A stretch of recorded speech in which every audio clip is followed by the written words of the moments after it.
Welcome to BNEWS Weekly. I'm Phil Gallagher, along with BNEWS reporters Chris Flaherty, Ryan Brown, and Veris Conley. Gretchen Carey with the community calendar, and Robert Paris with sports. Thank you for joining us. There were a lot of celebrations for Patriots Day last weekend. The Lex 250 Commission held a successful Monday patriotic picnic on Monday in Hastings Park as part of the historic 250th anniversary commemoration of the start of the American Revolution. Lexington also conducted their traditional reenactment of the Battle of Lexington, when British soldiers marched on Lexington and Concord to seize weapons, leading to deadly confrontation with the local militia and igniting America's war for independence from the British. BCAT volunteer Alita Charbonneau made use of BCAT's press credentials to get these images of the event. 11 residents from the town of Burlington participated in the 129th running of the Boston Marathon. Some running for causes were highlighted here on BCAT. Burlington resident Ryan Fine ran in support of Massachusetts General Hospital for Children. Jenny Cataldo, Leahy Hospital and Medical Center's Transplant Outreach Program Manager, ran the Boston Marathon to raise awareness for organ donation. Cataldo said crossing the finish line was an unbelievable experience. I've heard the crowds were amazing, and I've attended as a viewer, but to experience 500,000 people cheering you on for 26.2 miles is so amazing and helped carry me. I felt good for the first half, but by the hills my leg got very heavy. Once I got onto Boylston Street, I felt overcome with emotion that I had made it, a day I'll never forget. The James Gang, an official charity partner of the 2025 Boston Marathon, included 3 Burlington runners in Erin Murphy, Kevin Cronin, and Shane Morgan. The James Gang raised almost $56,000. A full list of Burlington residents who are Boston Marathon runners and their times are available at bcattv.org. The Massachusetts House of Representatives passed a $1.3 billion supplemental budget that consists of surplus funds generated from the fair share surtax. The supplemental budget includes $353 million for education investments and $828 million for transportation. The supplemental budget includes revenue generated from the Fair Share Ballot Initiative voters approved in November of 2022, which established a new surtax of 4% on annual income above $1 million and invests these public dollars to improve the state's education and transportation sectors. Burlington's board saw the annual reorganization following the town election. The select board saw Mike Espeo become chair, his first time in that position, and Jim Tiggis became vice chair. The Board of Health voted Gail Demore chair of that board and Maribel Welch as vice chair. This marks the first time since April 2019 the Board of Health has not been chaired by Dr. Ed Weiner, who will continue to serve as a member. On the planning board, Brenda Rappaport was voted to the chair position by a 5-2 vote. Barbara LaRue was selected vice chair, and Tony Annatola was re-elected as board clerk. On the school committee, Melissa Masato was unanimously chosen as chair. Megan Nowicek nominated Catherine Bond for vice chair, and Christine Monaco seconded the motion. Committee member Jeremy Brooks questioned the nomination of Bond and nominated himself. Nowicek, Monaco, and Bond voted in favor of Bond as vice chair. Brooks and Masato voted against Bond as vice chair. Bond won the position by a 3-2 vote. The community garden is an important source of produce for people helping people in the food pantry. And in order to provide more, it is expanding. BCAT intern Ryan Brown has the story. Across our wide world, a common thread is the notion that good things can come from the most unexpected places. One of those places can be found in our own backyard, because tucked away in a small, far-back corner of the athletic field behind Francis Wyman lies a powerful tool for good: the Burlington Community Garden. So we started clearing the site in 2012. 2013 was our first garden. We had a yield of 670 pounds, about that much, and that would be this will be our 13th year doing the community garden here at Francis Wyman. Since its humble beginnings, the Burlington Community Garden has grown to be a major provider of produce to local aid organizations, including the town pantry. And now, in order to meet ever-increasing demand, they have drawn up plans for expansion.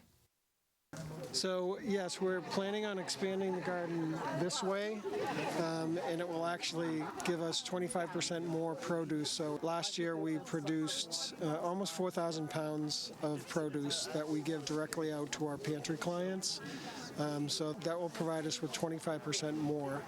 We are seeing a huge uptick in the number of clients we have at the pantry. So on average, we do about 130 clients visiting the pantry for food each week. It's really going to be a huge help in providing them with fresh produce. While this expansion is on track, they do need the help of the community in order to make their vision a complete reality.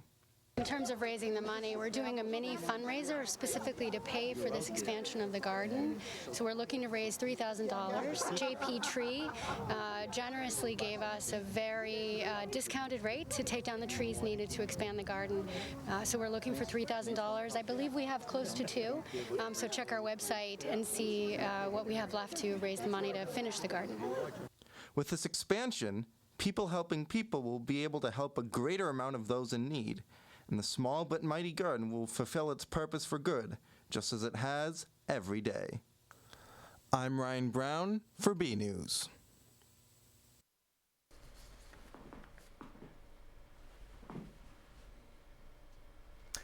Founded by Joyce Delianis, Help Us is a social network for kind and charitable deeds, connecting people in need with people who want to help.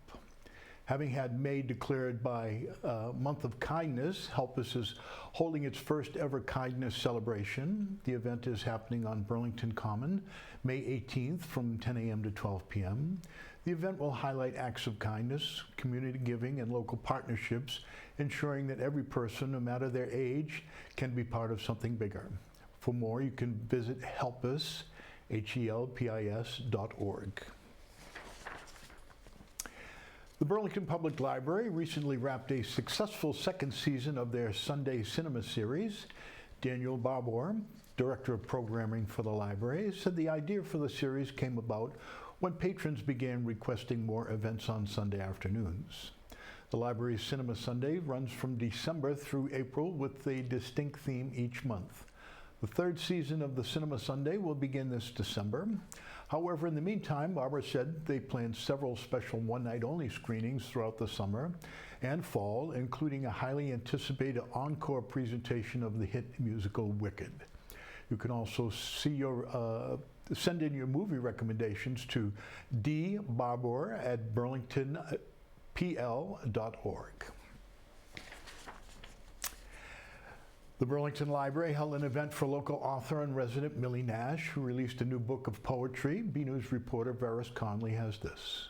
On April 10th, the Burlington Public Library hosted a one-night event with poetry author and previous Marshall Simons Middle School teacher, Millie Nash, who came to show off her latest poetry collection book, So Many Gardens. The residents of Burlington, including some of Millie's past students, came to support her and the release. I asked Daniel back in the fall, there was something that had to do with poets, local poets selling books. Daniel said, well, April is Poetry Month. Would you like to do a reading? And I said, oh, that would be fun. I just am so grateful that Daniel went to all of the trouble to have a really wonderful evening and that I got to see so many people that I hadn't seen for such a long time. Something rare happened tonight. We had 20 people sign up to come, and we had 20 people in attendance, which 100% attendance rarely happens in any sort of public event. So Millie Nash brings them in, and she means so much to Burlington, so much to the library, so much to the world of poetry, that it was just a really special experience for everyone who was here tonight. Her encouraging others to create is so important. Everyone should be creating and expressing themselves in the way they see fit and the way they're talented with, and she inspires that. With the release of the new book, we also asked Millie Nash how she originally began her writing journey. I think it was my mother. I thought that was the best poetry I had ever heard. And so I started writing, and because I had childhood illnesses where I got stuck in bed, I had plenty of time. Where can you find my books? The Burlington Public Library. But if anybody's looking for them, I have lots of copies that I would be glad to get rid of. Remember the seeds you sow, because you never know how they'll sprout in the future. This is Varys Connolly from BNEWS. Thank you so much. Well, Millie, I have a copy of your original first edition. BNEWS' own sports reporter, Giuliana Magrane, has had a passion for the arts since she was young. Earlier this year, one of her pieces won a contest held by the Boston Museum of Fine Arts. BNEWS reporter Chris Flaherty spoke with Giuliana about her work. When she's not reporting on the latest Red Devil action for BNEWS, Giuliana Magrane is pursuing the arts through classes here at Burlington High and at the Museum of Fine Arts. I've been taking art lessons at the MFA since I was about 11, and we were just like sitting in our circle, and my instructor told me that there was a contest. This winter, Giuliana's piece, The Bell Jar, won the annual Teenuary contest on the MFA's Studio Art Classes Instagram account. So it was for an assignment where we have to take a passage from a book and turn it into a finished piece. I chose my favorite book at the time, which was The Bell Jar. One of the first passages where like the main character, she's like laying in a bath and stuff, and I thought I could do some really like moody, dramatic lighting and some really like interesting work with like the gouache and stuff. Garnering over 180 likes, her piece not only took home first prize, it became the account's most popular post. Me and my parents went a little above and beyond, but I'm still extremely grateful that I have so many people in my life who are so like willing to support me and help me out. I really like to create a lot of women and what it's like to like kind of grow up, I guess, since I am doing that myself, obviously.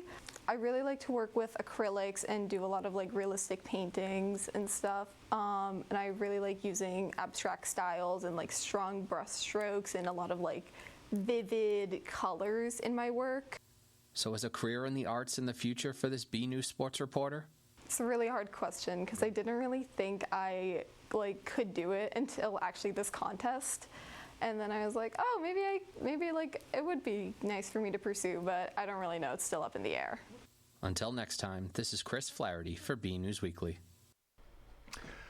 Giuliana is taking the week out, the weekend, the week off. So Robert Paris will bring us the latest in Red Devil action right after a look at your community calendar with Gretchen Carey. Hey everyone, I'm Gretchen Carey, and this is your community calendar. On May 2nd through the 17th, the Burlington Players will be performing their spring musical, Fun Home. For more information, tickets, and showtimes, go to www.burlingtonplayers.com. On May 2nd through the 4th, the Burlington Public Library will be having their spring book sale. For more information on the event, go to the library website. On May 4th at 9 a.m., People Helping People will be holding their 57th annual Walk for Hunger at the Burlington High School track. The event will feature a 3-mile walk and family-friendly activities. The event will support hunger relief programs, such as the Burlington Food Pantry. Visit the following website. For more community calendar events, go to bcattv.org, burlingtonpubliclibrary.org, and burlingtonrecreation.org. I'm Gretchen Carey, and that was your community calendar. Hey everyone, I'm Robert Paris, and this is your weekly sports report. Girls lacrosse lost to Bedford 14-17 on April 22nd. They will travel to Billerica on the 24th, and will have updates next week. Currently, the team is 3-4. Boys lacrosse had 3 games this past week. First, they lost to Billerica 7-18 on the 17th. They were at Nauset Regional on the 19th, where they lost 8-14. They won a very close game of 11-10 against Swampscott on the 22nd. We will have updates next week on the game against Westford Academy. Currently, the team is 4-5. Girls softball lost 2 games on the road this past week. First, they had a game in Wakefield on the 17th, losing 3-7. On the 19th, the team fell to their Win Street rival, the Woburn Tanners, 7-12. They got back in the win column after a 6-4 win on Patriots Day at Greater Lawrence Technical. Burlington lost a close game of 4-5 in Wilmington on the 23rd, moving their record to 4-6.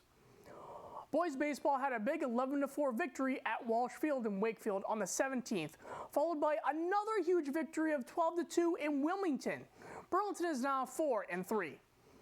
The team is patiently waiting for their newly renovated field at Francis Wyman. Let's take a look. After becoming wear and tear for a number of years, the Francis Wyman baseball field is getting an upgrade. Home to the BHS's Red Devil baseball team, The project was passed at the 2023 May Town Meeting and broke ground this past October. It has been 6 months since its progress, and I chatted with BH's athletic director Sean Hart on an update. It's still under construction. It's encompassed a lot of different things. We moved the field 25 feet from its original line. So again, if you didn't know, you might not realize what exactly we did there, but moved it far enough along to open up new foul lines and base paths. Having all brand new sod and a brand new infield, brand new pitcher's mound, brand new batter's box, things like that just over years of wear and tear. You can build them over and over again, but they're never as good as they are when they're brand new. New dugouts, pad for the stands and bleachers that are over there now. We put it more in line with the batting cage so it looks more professional, like everything kind of belongs instead of just things put in different areas and things like that. It's come out really nice. Everybody wants to get on it and everybody wants to use it and things like that, but the construction is the construction. There's going to be a new road, a new emergency road that gets put in, a new walkway that will go up to the garden. So overall, the project wasn't just a baseball field. It was a little bit of helping the whole facility a bit. One of the biggest upgrades in this project is a brand new scoreboard that is displayed to the far right of the bleachers. For right now, the field is scheduled for completion in early to mid-May. The team will get an opportunity to play in Burlington at one of the recreation fields. We're definitely going to have the home games. Again, Center Street and Wildwood right now are great facilities. The rec department is doing everything they can to get those facilities ready for us. The field is one of the newest upgrades in town for the athletic department. I think it's exciting. You know what I mean? I think there's an air. I think there's a level of pride that goes into a facility. You know what I mean? Like, we've had the luxury of building, Varsity Field over again. I think, you've been there plenty of times. I mean, every time we do a new field and we do a couple of upgrades or you do something that looks different, I think people get excited about it. I think people love to play here. The baseball field will be no different. You know what I mean? It'll give us almost $1 million baseball field, upgrades that we've never had before. So it'll be just great to have something that's that new and that nice for a community who deserves that. From Francis Wyman Baseball Field, I'm Robert Paris for BNEWS Sports. Boys volleyball are now 1-8 after a 0-3 loss at Wilmington on the 17th. They will return to action on the 29th at home against Woburn. Girls and boys track had another meet on April 17th against Wilmington at home. The girls won 92-44 and are now 1-1. The boys are 2-0 after a 103-33 victory against Wilmington. Both teams will be at home against Watertown on May 1st. To check out the top finishers and full results, go to bcattv.org/sports. The Red Devil esports team competed in the playoffs last week. Giovanni Delgado's season came to an end with a 1-2 loss in the quarterfinals for NFL Madden. The Mario Kart team will be in the state championship match on May 3rd. The Rocket League team defeated Sutton High School 4-1 in the quarterfinals. They will also play in the state championship on May 3rd at Fisher College in Boston. Girls tennis defeated Wakefield at home on the 16th 4-1. They are currently 3-4 and will be at Wilmington on the 28th. Boys tennis had 2 games on the road last week. They defeated Wakefield 3-2 on the 16th, and they were shut out in Bedford 0-5 on the 17th. They are currently 4-3 and will be at home against Wilmington on the 29th. Burlington hockey players young and old gathered for the 27th annual alumni hockey game. For more on this, we go to BNews reporter Ryan Brown. On a chilly spring Saturday, hockey players young and old gathered at the Ice Palace for the 27th annual alumni hockey game. A long-standing tradition, this pickup game is a celebration of Burlington hockey and the bonds it can create. The alumni game we started a long time ago, maybe 30 years ago, basically to get the tradition of Burlington hockey together with some older players and with some younger players. It's like a reunion, to tell you the truth, whether people living in Burlington or living somewhere else, they come back and they see each other every year. They look forward to it, and I think it serves the purpose of bringing the community back together again. It's just a lot of fun getting to know a bunch of different people.